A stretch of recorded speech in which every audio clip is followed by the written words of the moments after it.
একটি যুদ্ধবিমান যখন শত্রুপক্ষের অত্যন্ত মূল্যবান সম্পদ চোখের সামনে দেখতে পায়, যুদ্ধের নিয়ম অনুযায়ী তার কাজ কি হতে পারে?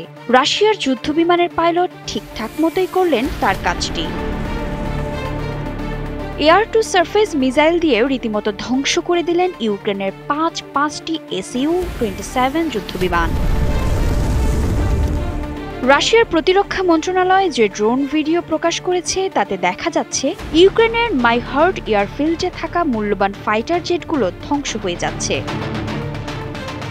তবে বিধ্বংসী রাশিয়ান বাহিনী অভিনব কায়দায় অত্যন্ত চতুরতার সঙ্গে করেছে কাজটি। নিজেদের ভান্ডারে থাকা স্কান্দার ব্যালিস্টিক মিসাইল হামলা চালিয়ে ধ্বংস করা হয়েছে 3টি জোট, বাকি 2টি Su-27 ধ্বংস করা হয়েছে বিমান হামলায়। নিজেদের এই ক্ষতির কথা স্বীকার করেছে ইউক্রেনও।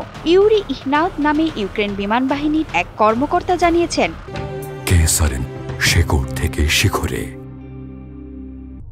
রাশিয়ার হামলায় তাদের ক্ষতির কথা। তিনি বলেছেন একটি আক্রমণ হয়েছে, কিছু ক্ষতিও হয়েছে। রাশিয়ার বিপক্ষে ক্রমশ ধুঁকতে থাকা ইউক্রেনের জন্য একদিনে 5টি যুদ্ধবিমান হারানো নিদারুণ ক্ষতির। অন্যদিকে রাশিয়া এর মাধ্যমে আরেকটি বার্তাও দিয়ে রাখল ইউক্রেনকে। জানা গেছে এ মাসেই পশ্চিমারা ইউক্রেনকে F-16 যুদ্ধবিমান সরবরাহ শুরু করবে।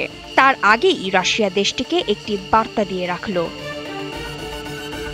রাশিয়া আগেই হুমকি দিয়ে রেখেছে F-16 যুদ্ধবিমান ইউক্রেনের হাতে আসলেই সেগুলোই হবে তাদের প্রাথমিক টার্গেট। রাশিয়া খোলাখুলিভাবেই বলে আসছে F-16 যুদ্ধবিমান পেলেই ইউক্রেনকে চরম মূল্য চোকাতে হবে। যদিও ইউক্রেন এখন অধীর আগ্রহে বসে আছে সিঙ্গেল ইঞ্জিনের F-16 যুদ্ধবিমানের জন্য। তারা মনে করছে মার্কিন এই যুদ্ধবিমান আসলেই রাশিয়ার বিপক্ষে কঠিন প্রতিরোধ গড়ে তোলা সম্ভব। রাশিয়ার অত্যন্ত শক্তিশালী আকাশ প্রতিরক্ষা ব্যবস্থার বিপরীতে এই ফাইটিং ফ্যালকন কতটা ভূমিকা রাখতে পারবে তা এখন লাখ টাকা দামি প্রশ্ন। কারণ রাশিয়ার আছে S-400 বাক প্যান্টসিরের মতো এন্টি এয়ারক্রাফট মিসাইলের, আর আকাশ যুদ্ধে মুখোমুখি হতে হবে রাশিয়ার Su-30, Su-35 যুদ্ধ বিমানের। বিথি দাস, ৭১।